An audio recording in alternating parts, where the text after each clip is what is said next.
3,000 से 4,000 करोड़ रुपए का घोटाला है। दोनों बेल पे बाहर है, एक्यूज नंबर 1 और एक्यूज नंबर 2। सोनिया जी एक्यूज नंबर 1 है और राहुल जी एक्यूज नंबर 2 है। 4,000 करोड़ की लूट। कर्नाटक में कांग्रेस की सरकार संकट के घेरे में है। कर्नाटक के गवर्नर थावरचंद गहलोत ने मुख्यमंत्री सिद्धारमैया के खिलाफ मुकदमा चलाने की अनुमति दे दी है। इसके बाद सीएम सिद्धारमैया के खिलाफ मुडा मामले पर केस चलेगा। साल 2020 में शुरू की गई मुडा स्कीम में सामने आई गड़बड़ी में न सिर्फ सीएम बल्कि उनकी पत्नी भी आरोपों के घेरे में है। सीएम सिद्धारमैया पर जमीन आवंटन में गड़बड़ी का आरोप है। मुडा मामले में राज्यपाल ने पिछले दिनों मुख्यमंत्री सिद्धारमैया को कारण बताओ नोटिस भेजा था। इसके बाद अब कर्नाटक की सियासत में भूचाल आ गया है। वहीं कर्नाटक के राज्यपाल के मुडा घोटाले में उनके खिलाफ मुकदमा चलाने की अनुमति दिए जाने पर मुख्यमंत्री सिद्धारमैया ने कहा, पूरा मंत्रिमंडल, पार्टी हाईकमान, सभी विधायक, एमएलसी, लोकसभा और राज्यसभा सांसद मेरे साथ हैं। And is with me. The entire cabinet is with me. The government is with me. All MLAs are with me. All Congress MLAs are with me. MLCs are with me. All Lok Sabha, Rajya Sabha members are with me. Karnataka में कांग्रेस सरकार पर मंडराते संकट के बादल के बीच Congress high command भी नजर बनाए हुए है।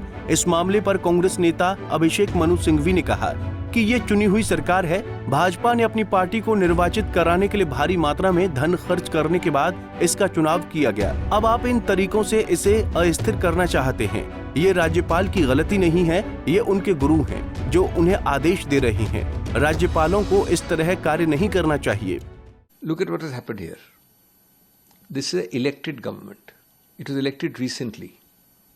It was elected after obscene amounts of monies were spent by the ruling BJP to get their own government elected. Now you want to destabilize it by these means?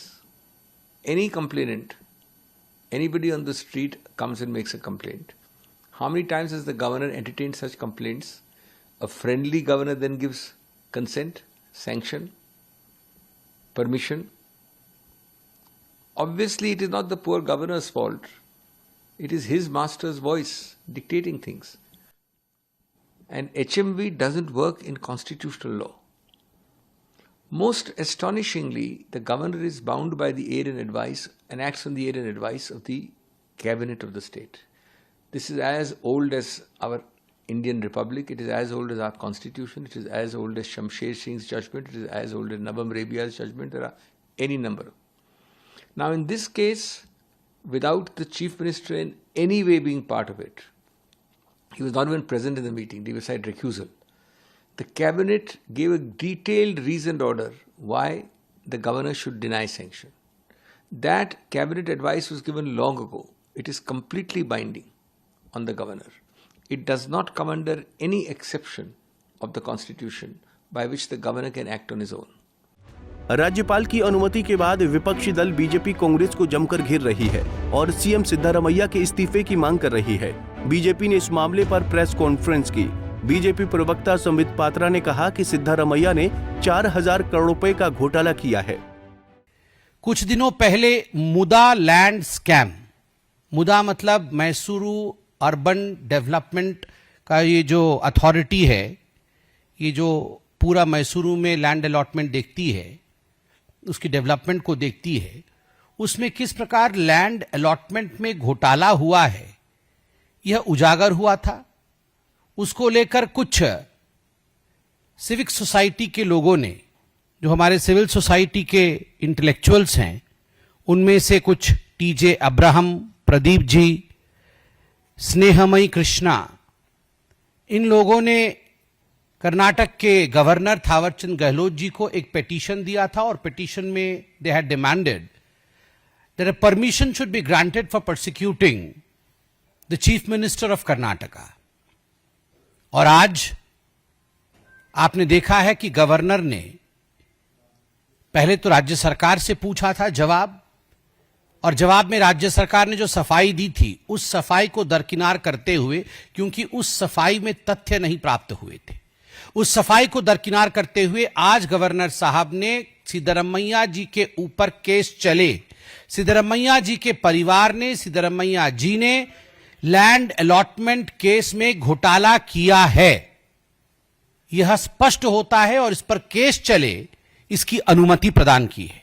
The whole corruption in fact goes up to about 3,000 to 4,000 crore rupees. ये 3,000 से 4,000 करोड़ रुपए का घोटाला है। आप सोच के देखिए, इनका कोई 50 करोड़ 100 करोड़ का घोटाला होता नहीं है, उतनी की तो ये कॉफी पी जाते हैं। इनका घोटाला सब कुछ 4,000 5,000 करोड़ का ही होता है। दरअसल साल 2020 में मुंडा योजना की शुरुआत हुई थी, जिसके तहत लोगों से मैसूर के विकास के नाम पर उनकी जमीन ली गई थी, जिसमें 50:50 का फॉर्मूला था, जिसके चलते लोगों की जितनी जमीन ली गई थी उसकी 50% जमीन या वैकल्पिक साइट उन्हें मुआवजे के तौर पर दी जानी थी। हालांकि साल 2023 में शहरी विकास मंत्री बिरथी सुरेश ने शिकायतें आने के बाद इस योजना को रद्द कर दिया था। अब इस पर आरोप लगे हैं कि इस योजना के निरस्त होने के बाद भी इसके तहत साइटों पर आवंटन जारी रहा। इस मामले में एक्टिविस्ट टीजे अब्राहम, प्रदीप और स्नेहमयी कृष्णा, इन 3 याचिकाकर्ताओं ने सिद्धारमैया के खिलाफ राज्यपाल से भ्रष्टाचार निरोधक कानून के तहत केस चलाने की मांग की थी, क्योंकि उनकी मंजूरी के बिना सीएम के खिलाफ केस नहीं चल सकता है। रिपोर्ट के मुताबिक सामने आया है कि इस योजना में कई उल्लंघन किए गए हैं। सीएम सिद्धारमैया के साथ साथ उनकी पत्नी पर भी आरोप है कि पत्नी पार्वती के पास मैसूर में 3 एकड़ की जमीन थी। ये जमीन मुंडा ने विकास के लिए अधिग्रहण की थी और मैसूर के एक पॉश इलाके में सिद्धारमैया की पत्नी को जमीन के बदले में एक जमीन आवंटित की गई थी।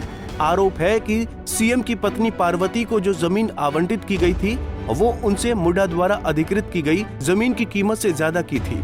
हालांकि सीएम सिद्धारमैया के वकील AS पुन्नान ने इस मामले में कहा कि पार्वती सिद्धारमैया की जमीन 57 करोड़ की थी और उन्हें सिर्फ 15 से 16 करोड़ का मुआवजा मिला है। बहरहाल इस मामले पर कांग्रेस बैकफुट पर नजर आ रही है। देश के कई राज्यों में अभी विधानसभा चुनाव होने हैं। इन चुनाव में बीजेपी इस मुद्दे को भुना सकती है। आने वाले दिनों में कर्नाटक की राजनीति किस ओर रुख लेगी, सबकी निगाहें कर्नाटक पर बनी हुई हैं। Bureau report, Punjab Kesari TV. हमसे जुड़े रहने के लिए हमारे YouTube चैनल को सब्सक्राइब करें और नई वीडियो की नोटिफिकेशन के लिए बेल आइकॉन को दबाएं।